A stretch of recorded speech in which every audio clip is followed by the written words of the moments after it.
Assalamualaikum warahmatullahi wabarakatuh. Salam sejahtera bagi kita semuanya. Masih dengan saya Mr. Wahid Nugroho dari Rumah Cerdas Bahasa Inggris.com, belajar bahasa Inggris dan TOEFL dari nol. Alhamdulillah saya dalam keadaan sehat. Semoga teman-teman yang sedang menonton video saya kali ini juga dalam keadaan sehat, sehingga kita bisa sama-sama belajar di channel Rumah Cerdas Bahasa Inggris.com ini. Dan alhamdulillah saya senang sekali. Karena apa? Karena banyak teman-teman yang sudah bisa lolos skor TOEFL dan mereka bisa lanjut S2 maupun S3.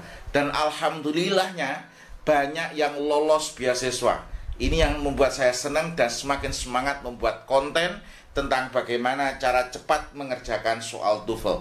Bagi teman-teman yang masih bingung harus dari mana Anda belajar, Anda bisa belajar dari buku Konsep Belajar TOEFL dari Nol. Begitu juga Anda bisa belajar dari Konsep Belajar Bahasa Inggris dari Nol dan Belajar Listening TOEFL dari Nol.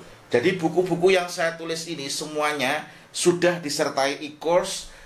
Anda bisa belajar dengan membuka buku dan e-course bersamaan.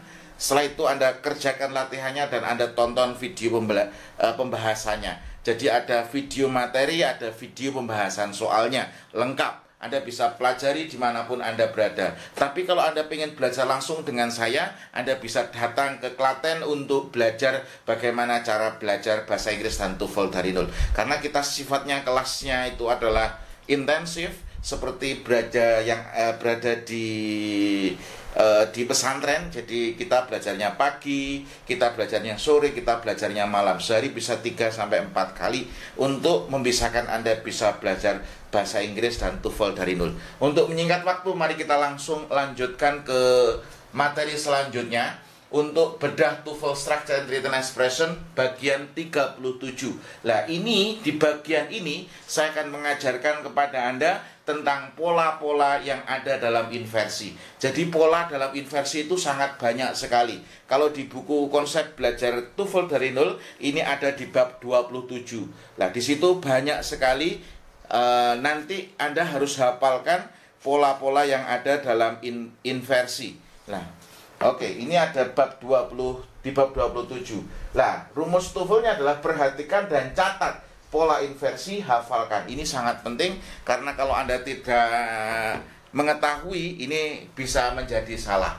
Nah, di video ini tentang correct atau incorrect.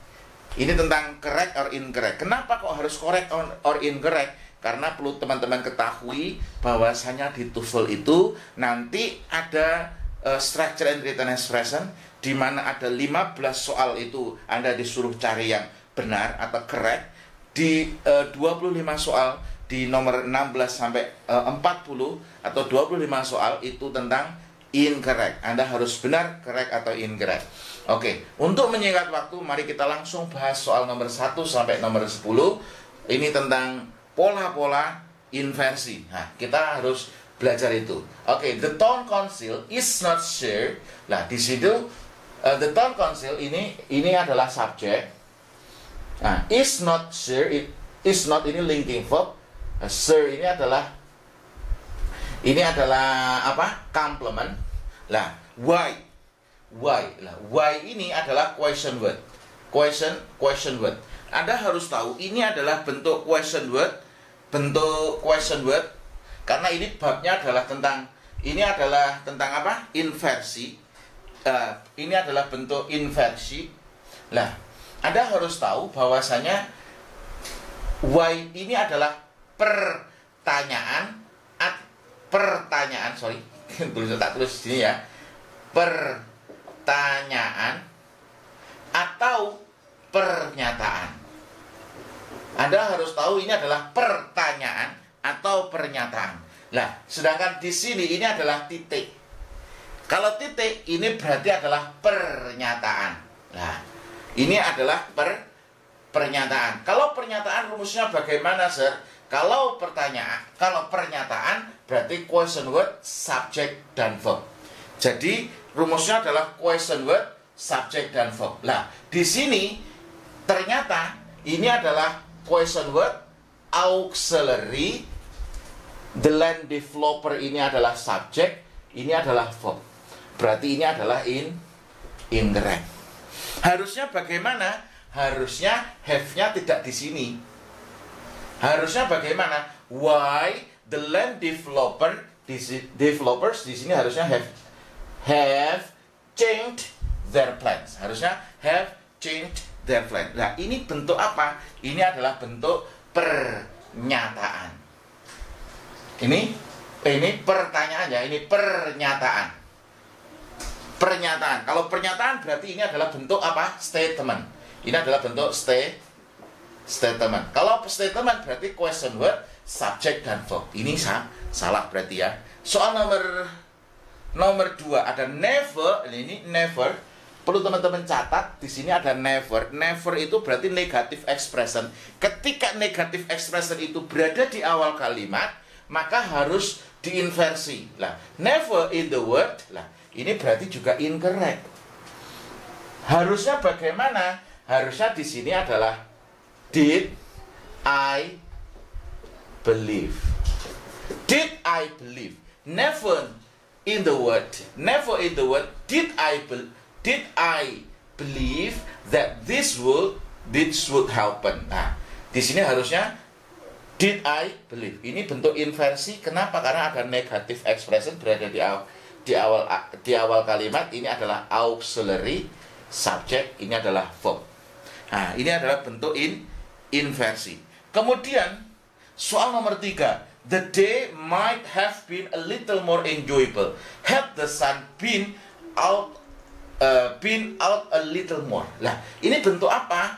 Ini adalah bentuk inversi pada conditional sentence. Conditional sentence yang sudah mengalami apa? Yang sudah mengalami teknik pembuangan. Nah, jadi tekniknya dibuang. Conditional sentence yang sudah mengalami inversi. Nah, ini tipe keberapa? Ini adalah type 3. Conditional sentence type 3. Kenapa kok type 3? Karena ini might have been. Might have verb 3. Nah, di sini sebenarnya ada kata yang dibuang. Kata yang dibuang itu apa? If. Kalau bentuk aslinya adalah if the sun had been bla bla bla. If the sun had been. Nah, karena if-nya dibuang, had-nya dipindah ke depan. Berarti had the sun been out a little more. Nah, di sini berarti jawaban yang ini adalah correct. Kalimat a day might have been a little more enjoyable had the sun been out a little more. Nah, di sini ada kata yang dibuang. Kalimat bentuk aslinya kalau tidak diinversi itu adalah if the sun had been out. Tapi karena di sini if-nya dibuang, maka had-nya dipindah ke depan. Had the sun been out a little more. Nah, ini benar. Kemudian soal nomor 4 ya. Down the ball to the left. Oke. To the left, the office are that need to be pointed. Nah, ini perlu diketahui bahwasanya kalau di buku konsep belajar TOEFL dari nol, Anda bisa buka di bab inversi. Di situ yang poin nomor 8, ketika sebuah kalimat diawali dengan adverb seperti down, in, out, up, dan subjeknya berupa non-phrase, maka kalimat itu bisa diinversi. Lah, di sini ada down. Lah, down ini ada diawali dengan down. The whole to the left ini. Lah, subjeknya apa? The offices ini subjeknya. Ini berarti nomor 4 itu apa? Nomor 4 itu adalah incorrect harusnya. Harusnya nomor 4 itu apa?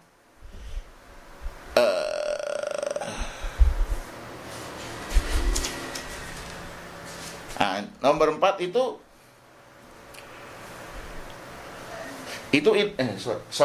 nomor 4 itu harusnya incorrect itu. Kenapa? Karena R-nya di sini harus diletakkan di depannya subjek. Kenapa? Karena ini sudah mengalami proses inversi. Down the hall to the left harusnya are the offices that need to be pointed. Nah, di sini. Jadi are-nya harus diletakkan di depan subjek. Kenapa? Karena di sini diawali dengan kata down. Ini adalah incorrect. Kemudian soal nomor 5 ya. Only once did the judge take the defense lawyer suggestion. Nah, di sini ada only, ada kata only plus time expression. Nah, di sini di ini ada only plus time expression nomor 7 ya. Di aturan nomor 7, kalau di buku konsep belajar TOEFL dari nol, ini ada only plus time expression. Ini harus diinversi. Nah, di sini auxiliary, judge-nya subject, take-nya verb. Berarti nomor 5 adalah correct. Nah, ini adalah correct. Kemudian soal nomor 6. Did the scientist explain what he put in the baker? Lah, di baker. Ini adalah pertanyaan. Did the scientist? Lah, kalau membuat pertanyaan itu harus dari induk kalimat. Did the scientist explain? Lah, di sini kan auxiliary. Ini adalah subject, explain adalah verb. Ini berarti pertanyaan dari induk kalimat. Lah, di sini question word. Nah, ini subject, ini question word, ini subject, ini verb. Berarti nomor 6 itu apa? Correct. Ingat, kalau pengen membuat pertanyaan itu harus dari induk kalimat. Kenapa? Karena dalam satu kalimat itu tidak boleh terdapat dua bentuk. Maksudnya dua bentuk bagaimana? Satu pertanyaan, dua pernyataan. Kalau pengen membuat pertanyaan harus dari induk kalimat. Karena kalau di anak kalimat itu harus bentuk pernyataan. Oke. Kemudian soal yang nomor 7 ya. Hardly ever. Lah, di sini ada kata hardly ever. Hardly ever ini adalah semi negatif, berarti harus diinversi. Lah, berarti ini incorrect ini. Harusnya bagaimana? Hardly ever di sini ada does it snow. Does it snow in this section of the country? Nah, itu harusnya seperti itu. Kemudian soal yang nomor 8. Elijah scored more points in yesterday's basketball final than had any other players in history. Nah, ini bentuk apa nih? Ini adalah bentuk apa? Komparatif. Komparatif degree. Lah, komparatif degree. Lah, kok ngerti? Itu karena ada more. Jadi, score more point ada kata than. Kemudian, kalau head-nya di sini, kalau diletakkan di depannya subjek, maka head wajib ditulis. Tapi kalau di belakangnya subjek, ini boleh ditulis, boleh tidak. Maka nomor 8 adalah correct. Nomor 8 correct. Nomor 9. In the state of California, koma. Lah, di sini ini ada in the state of California, the earthquake occur regularly. Lah, di sini berarti nomor 9 ini bagaimana? Nomor 9 itu ini adalah anak kalimat karena ada komanya. Ini sebenarnya ada yang dibuang. Jadi konektor subjek dan verbnya dibuang. Lah, ini dibuang langsung in the United States of California. In the state of California, koma. Nah, ini anak kalimat ini. Ini anak kalimat. Nah, di sini earthquake ini adalah subjek, occur ini adalah terjadi adalah verb, regularly adalah adverb of manner. Menjelaskan terjadinya secara teratur, secara rutin. Reguler, beraturan. Oke, kemudian soal yang terakhir. Berarti ini apa ini? Correct ini. Soal nomor 10. He should ever call again. Please tell him that I am not at home. Lah, ini ada kata yang dibuang. Ini adalah bentuk apa? Ini adalah bentuk conditional sentence. Conditional sentence. Nah, Ini ada komanya. Berarti kalau komanya, berarti ini adalah anak kalimat ini. Anak kalimat ini. Kalau anak kalimat tidak boleh langsung subjek dan verb. Should call ini verb ya. Berarti ingat ya, anak kalimat itu tidak boleh langsung subjek dan verb. Kalau anak kalimat berarti di sini ada konektornya sebenarnya. Konektornya yaitu adalah if. Harusnya kalimatnya if he should ever call again. Nah, itu harusnya ada if-nya. Tapi karena if-nya dibuang, maka should-nya dipindah ke depan. Makanya ini incorrect. Kalimat benarnya bagaimana? Should he ever call again? Nah, should he ever call again, please tell him that I am not at home. Nah, ini harusnya should he ever call again. Nah, ini incorrect. Ini adalah pola-pola yang ada dalam inversi. Anda harus tahu bagaimana cara meletakkan. Jadi proses pembuangan atau proses pembalikan itu hanya ada di anak kalimat. Kalau di induk kalimat itu, nah ini ya, proses non clause itu harus ada di anak kalimat. Nah, ini adalah pola-pola yang ada dalam inversi. Semoga ini bisa membantu Anda untuk memahami pola-pola yang ada di inversi. Inversi itu bentuknya banyak sekali. Kalau di buku ini ada berapa macam ini? Ada 15 ya. Ada 15 macam. Anda harus ketahui polanya. Semoga Anda bisa memahami materi saya ini dengan sebaik-baiknya, sehingga Anda bisa mengerjakan soal TOEFL dengan sebaik-baiknya. Doa saya selalu menyertai Anda supaya Anda bisa lolos skor TOEFL, semakin sukses di studi maupun di karir. Kurang lebihnya mohon maaf. Assalamualaikum warahmatullahi wabarakatuh.